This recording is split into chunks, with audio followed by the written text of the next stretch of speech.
سورہ النساء رکوع نمبر 7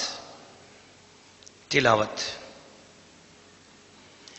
يا أيها الذين آمنوا لا تقربوا الصلاة وأنتم سكارى حتى تعلموا ما تقولون ولا جنبا إلا عابري سبيل حتى تغتسلوا وإن كنتم مرضى أو على سفر أو جاء أحد منكم من الغائط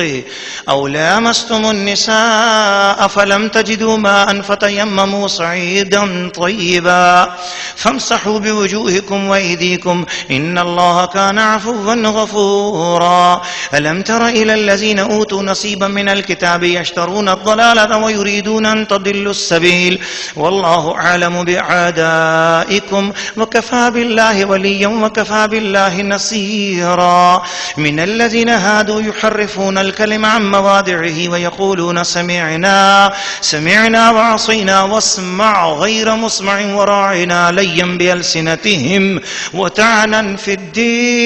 ولو أنهم قالوا سمعنا وأطعنا واسمع وانظرنا لكان خيرا لهم وأقوم ولكن لعنهم الله بكفرهم فلا يؤمنون إلا قليلا. يا أيها الذين أوتوا الكتاب آمنوا بما نزلنا مصدقا لما معكم من قبل أن نطمس وجوها فنردها على أدبارها أو نلعنهم كما لعنا أصحاب السبت وكان أمر الله مفعولا. إن الله لا يغفر أن يشرك به ويغفر ما دون ذلك لمن يشاء ومن يشرك بالله فقد افترى إثما عظيما. ألم تر إلى الذين يزكون أنفسهم بل الله يزكي من يشاء ولا يظلمون فتيلا. انظر كيف يفترون على الله الكذب وكفى به إثما مبينا. سورہ النساء رکوع نمبر 7 ترجمہ کنز الایمان. اے ایمان والو، نشہ کی حالت میں نماز کے پاس نہ جاؤ جب تک اتنا ہوش نہ ہو کہ جو کہو اسے سمجھو، اور نہ ناپاکی کی حالت میں بے نہائے مگر مسافری میں، اور اگر تم بیمار ہو یا سفر میں ہو یا تم میں سے کوئی قضائے حاجت سے آیا ہو یا تم نے عورتوں کو چھوا اور پانی نہ پایا تو پاک مٹی سے تیمم کرو تو اپنے منہ اور ہاتھوں کا مسح کرو، بے شک اللہ معاف کرنے والا بخشنے والا ہے. کیا تم نے انہیں نہ دیکھا جن کو کتاب سے ایک حصہ ملا گمراہی مول لیتے ہیں اور چاہتے ہیں کہ تم بھی راہ سے بہک جاؤ، اور اللہ خوب جانتا ہے تمہارے دشمنوں کو، اور اللہ کافی والی اور اللہ کافی ہے مددگار. کچھ یہودی کلاموں کو ان کی جگہ سے پھیرتے ہیں اور کہتے ہیں ہم نے سنا اور نہ مانا، اور سنیے آپ سنائے نہ جائیں، اور رائنا کہتے ہیں زبانیں پھیر کر اور دین میں تانا کے لیے. اور اگر وہ کہتے کہ ہم نے سنا اور مانا اور حضور ہماری بات سنیں اور حضور ہم پر نظر فرمائیں تو ان کے لیے بھلائی اور راستی میں زیادہ ہوتا، لیکن ان پر تو اللہ نے لعنت کی ان کے کفر کے سبب، تو یقین نہیں رکھتے مگر تھوڑا. اے کتاب والو ایمان لاؤ اس پر جو ہم نے اتارا تمہارے ساتھ والی کتاب کی تصدیق فرماتا، قبل اس کے کہ ہم بگاڑ دیں کچھ منہوں کو تو انہیں پھیر دیں ان کی پیٹھ کی طرف، یا انہیں لعنت کریں جیسی لعنت کی ہفتے والوں پر، اور خدا کا حکم ہو کر رہے. بے شک اللہ اسے نہیں بخشتا کہ اس کے ساتھ کفر کیا جائے، اور کفر سے نیچے جو کچھ ہے جسے چاہے معاف فرما دیتا ہے. اور جس نے خدا کا شریک ٹھہرایا اس نے بڑا گناہ کا طوفان باندھا. کیا تم نے انہیں نہ دیکھا جو خود اپنی ستھرائی بیان کرتے ہیں؟ بلکہ اللہ جسے چاہے ستھرا کرے، اور ان پر ظلم نہ ہوگا دانہ خرما کے ڈورے برابر. دیکھو کیسا اللہ پر جھوٹ باندھ رہے ہیں، اور یہ کافی ہے سری گناہ. سورہ النساء رکوع نمبر 7 تفسیر. مسلمانوں کو نشے کی حالت میں نماز پڑھنے سے روکا گیا، اور یہ مسئلہ بھی پتہ چلا کہ اگر مسلمان نشے کی حالت میں کوئی کلمہ کفر کہہ دے تو وہ کافر نہیں ہوتا. اسی لیے اللہ نے خطاب کہا ایمان والوں، اے ایمان والو، ایک مرتبہ شراب کا حکم اس وقت حرام ہونے کا نہیں آیا تھا شراب کے لیے، تو اس وقت مسلمان نماز پڑھا رہے تھے، تو کسی صحابی کے ہاں دعوت تھی، اس میں کچھ صحابہ شریک تھے، اور شراب کا حکم حرام ہونے کے حوالے سے نہیں آیا تھا۔ تو جو امام تھا جس نے نماز پڑھانی تھی، اس سے نماز میں کچھ ایسے کلمات نکل گئے جن کا مفہوم ہوش میں ہوتے تو کفر بنتا، لیکن جب بعد میں پتہ چلا کہ ایسے ایسے کلمات نکل گئے تو پھر یہ آیت اس موقع پر نازل ہوئی، اور پھر اس کے بعد شراب کا حکم نازل ہو گیا۔ تو اب تو مسلمان کو نشہ کرنا ویسے ہی حرام ہے، اور شراب پینا تو بالکل گناہ کبیرہ بھی ہے اور حرام بھی ہے، اور شراب اسلام نے منع بھی کر دی ہے۔ سو اس لیے یہ آیات اس زمانے کے ساتھ تعلق رکھتی ہیں۔ پھر یہ بھی کہا گیا کہ اگر تمہارے پاس پانی نہ ہو تو پھر تم اگر پاک ہونا چاہو تو پاک مٹی یا مٹی لگا ہوا پتھر، اس کے حوالے سے آپ اس کے اوپر ہاتھ مارو اور نیت کرو، تو کیونکہ تیمم کے اندر نیت کرنا ضروری ہے کہ میں پاک ہونے کی نیت کرتا ہوں یہ کہہ کر، یا میں پاک ہونے کی نیت کرتی ہوں یہ کہہ کر اپنے ہاتھ دونوں مٹی والی کسی چیز پر، میز ہے، کرسی ہے، لکڑی ہے، درخت ہے، دیوار ہے، کسی بھی ایسی جگہ جہاں پر ذرا سی بھی مٹی لگی ہوئی ہو، تو اس مٹی والی جگہ پر آپ نے دو ہاتھ اس طریقے سے مارے، اور ساتھ کہیں میں نیت کرتی ہوں پاک ہونے کی،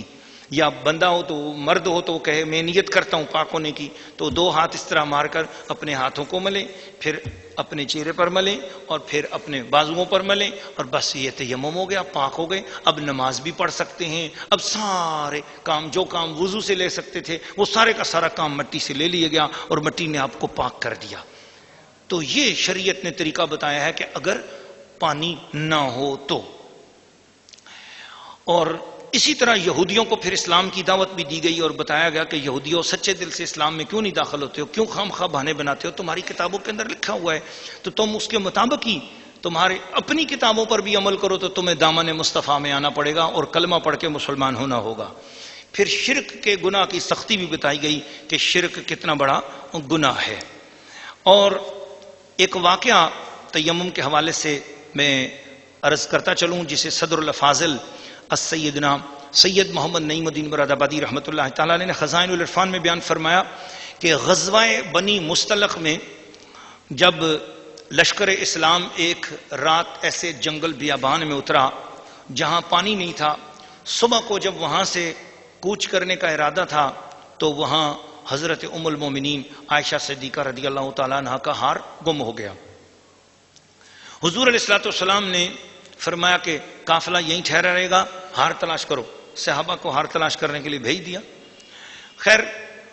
تو اس وقت نماز کا وقت ہو گیا، اب کیا کریں، پانی بھی نہیں ہے،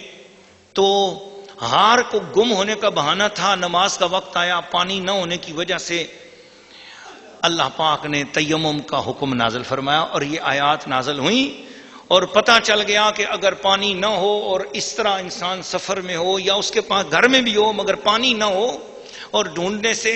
جلدی جلدی قریب نماز کے وقت کے اندر تک بندے کو پانی تک نہ پہنچ سکتا ہو، تو پھر اس وقت اس بندے کے لیے ضروری ہے کہ وہ تیمم کرے۔ تو وہ جو تیمم کا طریقہ ہے یہ اس وقت نازل ہوا، تو حضرت اسید بن حضیر رضی اللہ تعالیٰ عنہ نے اس وقت یہ فرمایا، چونکہ یہ ہار گم ہوا تھا حضرت سیدہ بی بی ام المومنین عائشہ طیبہ طاہرہ رضی اللہ تعالی عنہا کا، تو ان کے ہار کے گم ہونے کی وجہ تھی، لوگ ہار ڈھونڈتے رہے، نماز کا وقت آ گیا، ہار تو نہ ملا، مگر یہ ہوا کہ یہ حکم مل گیا قرآن کا اور یہ سہولت نصیب ہو گئی، تو اس وقت جو ہے حضرت اسید بن حضیر رضی اللہ تعالیٰ عنہ نے اونچی آواز میں کہا، او ابو بکر صدیق کے گھر والوں، تمہاری یہ کوئی پہلی برکت تو نہیں ہے، تمہاری برکت سے تو مسلمانوں کو بڑی آسانیاں پہلے ملی ہیں، بڑے فوائد پہنچ چکے ہیں تمہاری برکت سے، اور یہ بھی پوری دنیا کے مسلمانوں کو قیامت تک کے لیے حضرت عائشہ صدیقہ کا ہار کیا گمنا تھا، قیامت تک کے مسلمانوں کو یہ وضو کی یہ سہولت تیمم والی نصیب ہو گئی۔ تو جب یہ آیات اتر گئیں اور یہ حکم نازل ہو گیا، اس کے بعد اونٹ کو اٹھایا گیا تو وہ ہار اونٹ کے نیچے پڑا ہوا تھا، مل گیا، تو اب منافقوں نے بھی شور مچانا شروع کر دیا۔ منافقوں نے کہا دیکھو جی، خبر ہوتی، پتہ ہوتا تو ہار قریب ہی تھا، اور سارے صحابہ اکرام کو ڈھونڈتے رہے، ڈھونڈاتے رہے، تو وہ کیوں نہیں بتا دیا کہ یہ اونٹ کے نیچے ہار پڑا ہوا ہے؟ اور ایمان والوں نے کہا اس کو بھی پتا تھا جس نے تیمم کا حکم نازل کیا ہے، وہ وہی نازل کر کے نہیں بتا رہا کہ صحابہ کو کیوں تلاش کرا رہے ہو، یہ اونٹ کے نیچے ہار پڑا ہوا ہے. نہیں، اسے بھی معلوم تھا کہ لوگ اس طرح آل رسول کی خدمت کریں، نبی کے گھرانے کے لیے تھکیں، ادھر ادھر جائیں، خدمت کرتے رہیں، ڈھونڈتے رہیں، بیچ میں میری نماز کا ٹائم آئے گا، میں ان کے لیے نماز کے لیے پانی ان کے پاس نہیں ہے، میں تیمم کی سہولت کا حکم نازل کر دوں گا. اللہ کو بھی تو پتا تھا نا کہ ہار کہاں پڑا ہوا ہے، لیکن اللہ نے ہار کے بارے میں وہی نازل نہیں فرمائی ہے، مسلمانوں کے ایمان کی جیت کے حوالے سے جو ہے نا سہولت عطا فرمائی ہے. تو ہار تو ملنا ہی تھا، لیکن کبھی کبھی ایسی چیزیں ہوتی ہیں کہ بڑوں کی خاموشی ہوتی ہے، پتہ ہوتا ہے مگر خاموشی ہوتی ہے، اس خاموشی میں چھوٹوں کو نوازا جاتا ہے. تو یہ نوازنے کا ایک انداز تھا. اللہ تعالیٰ نبی پاک کے خاندان کی یہ برکت اور حضور کی ازواج مطہرات کی یہ برکت ہے جو ساری کائنات کے مسلمانوں کو نصیب ہے. اللہ تعالیٰ حضور کے خاندان کا فیضان ہم سب کو نصیب فرمائے.